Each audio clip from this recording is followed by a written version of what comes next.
All right, hello everybody. This is Daniel from your English class. Sorry about the glare from the light. There was really nothing I could do about that. I was really hoping near the beginning of the semester that we'd be able to do this final speech situation here, up at the university with everybody physically present, but due to circumstances, we are consigned that this is our state of affairs. So I will do the best that I can to make this experience as useful as possible. So here it goes. My friends, all those of us who are, here right now participating virtually, have taken a class or some kind of education system. We have been through some sort of education system. We've all sat through many courses, we've taken many tests, and we have written many essays. Those of us who persevered to this point have had some kind of vision in mind. Some of those visions are a little less clear than others, but they are visions nonetheless. These goals and desires are the reason we are all here or in our respective places today. They are the reason I stand before you. It is logical, therefore, to assume that we want the very best that this world has to offer. Indeed, we want to become the very best members of society that we can be. I believe that education systems should be designed in every way to help people to accomplish their visions, our visions, to help us to accomplish our visions. I also believe that each of us have different paths in achieving our dreams.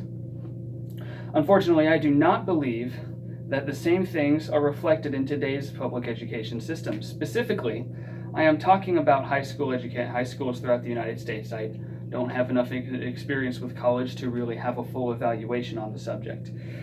But let me explain my reasoning. In 1983, really where a lot of this started, a document titled "A Nation at Risk" was published.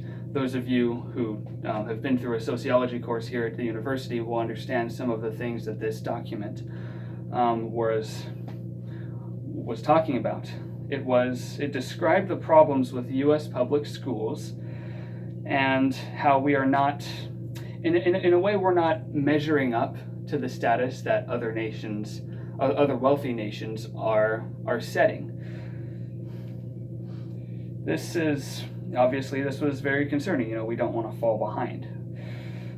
This sparked a wave of education reform that moved swiftly across the United States in the next 2 decades. This began with California. I remember my dad, I was talking to him about this, and he spoke about how when he was in high school, they were talking about, California is doing this standardized education system statewide, and when the government is encouraging other states to follow suit, which they did. This, of course, continued up through 2001 when President George W. Bush signed the No Child Left Behind Act, which required states to create standardized curricula and tests in order to meet national standards. Essentially, the federal government was saying, these are the standards, this is what you need to do, and if you don't meet these standards, we won't give you funding. Essentially, a reward for schools that were performing well and a punishment for schools that were not. This is the point where my generation enters the scene, our generation, because we grew up, at least those of us who grew up in the United States, grew up with this system, the system of standardization. I remember tests that everyone had to take, things that everyone had to know, and expectations everyone had to meet.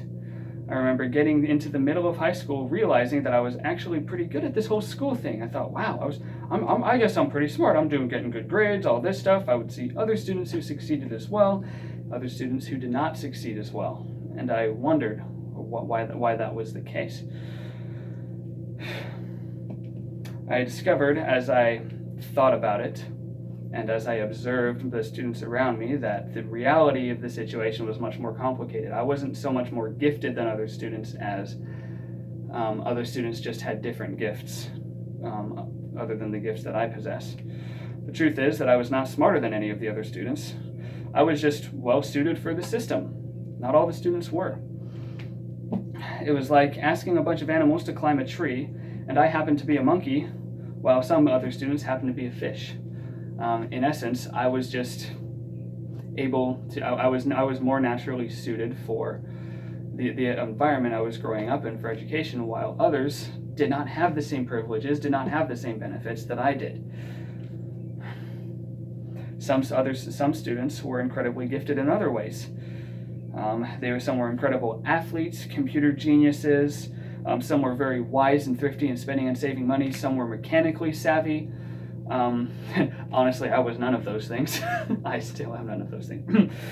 And as I learned to talk to these students and learned how they felt, I realized that they felt kind of cheated by the education system. They did not feel like their gifts and talents were being met. And as I interviewed a student about this, she told me that she feels as though the education system is not catering to individual students' needs. We have this umbrella, this standard that we're all shooting to meet to accomplish this goal. But we're forgetting that different people have different means of achieving that goal.